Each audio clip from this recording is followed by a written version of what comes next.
Dapat ipakita ni Pangulong Bongbong Marcos ang sinseridad at commitment sa transparency. Ito ang iginiit ni Mamamayang Liberal Party List Representative Laila de Lima kasabay ng paghamon sa Pangulo na isapubliko na ang kanyang Statement of Assets, Liabilities and Net Worth o SALN at himukin din ang gabinete na gawin ito. Ayon kay de Lima, kailangan patunayan ni Marcos na iba siya sa sinundang presidente na sinasabing galit sa korupsyon, ngunit isinikreto lang umano ang SALN kasama ng protektor na ombudsman. Binanggit niya na isa sa priority measures ng 20th Congress ay ang isinusulong na Freedom of Information Bill.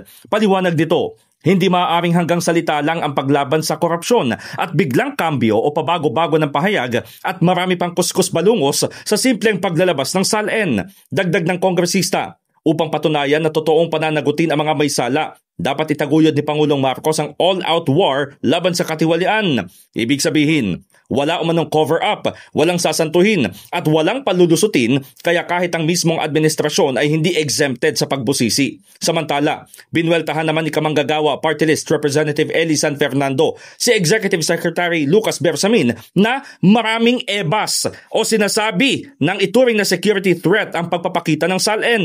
Punto ni San Fernando, taliwas sa statement ni Bersamin, hindi pampolitika ang SALN kundi batayang dokumento na pananagutan. Kaya ang transparency ay hindi dapat maging selective at hindi isang pribilehiyo. Mababatid na inihayag ng Executive Secretary na dapat isapubliko ang SALN para sa lehitimong layunin lamang at nagbabala laban sa pamumulitika.